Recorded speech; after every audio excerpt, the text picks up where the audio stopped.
have a few questions for you. Is someone born in Brazil to Brazilian parents a Scotsman? Would someone who sleeps with the opposite sex be a homosexual? Is someone who has a penis a female? Would someone who uses the dark side be a Jedi? Is someone who believes in God an atheist?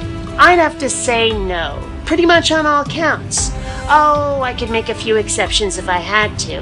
The sexual ones can get pretty ambiguous given just how many ways there are to be queer these days. But regardless, it seems to me that there certainly are cases to be made for dividing lines between groups of people. Unless, of course, we give too much credence to the logical fallacy known as No True Scotsman. For those who don't know, No True Scotsman can be described as an attempt by a member of a group to not be associated with an unpleasant act or characteristic by asserting that no true member of that particular group would do or exhibit such an awful thing. But the more I think about No True Scotsman, the more I think that it is a useless argument tool.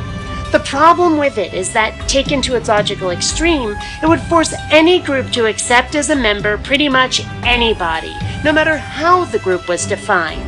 It forces inclusion despite differences which ought to preclude membership. It basically allows there to be no dividing lines, no nuance to inclusion in a group of people. For example, what if someone is accused of being un-American?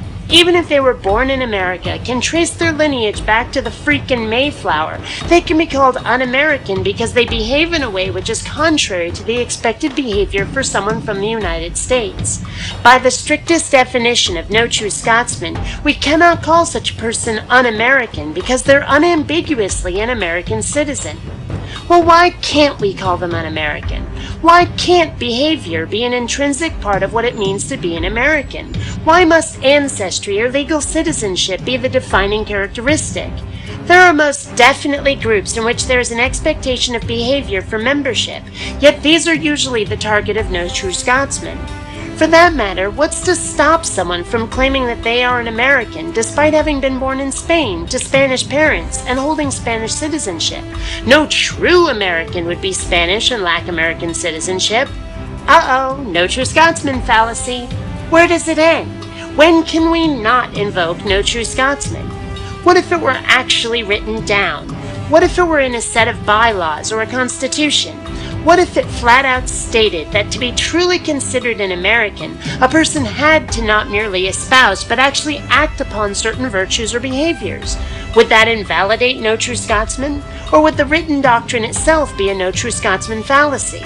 Or is it only No True Scotsman if a person makes a sweeping statement and then tries to clarify it once someone points out a contradictory case? Well, why is clarification a fallacy? Honestly, the No True Scotsman fallacy seems, at first glance, to be useful, but the more I think about it, the more I think it misses the point. It seems to not allow for nuance, or for people to set standards for what defines a person, their nationality, their sexual preference, their religion, or anything. Taken to extremes, it seems to destroy any possibility of definition at all, and I find I'm forced to reject its use as a debate tool unless it is modified to make allowances for these problems. And that's why we don't run on automatic. Please, think.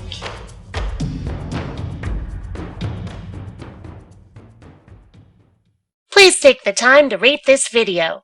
And hey, if you dig what I do, subscribe. You might also enjoy my webcomic, The Adventures of Kinneara Baxter. You'll find a link in the info bar.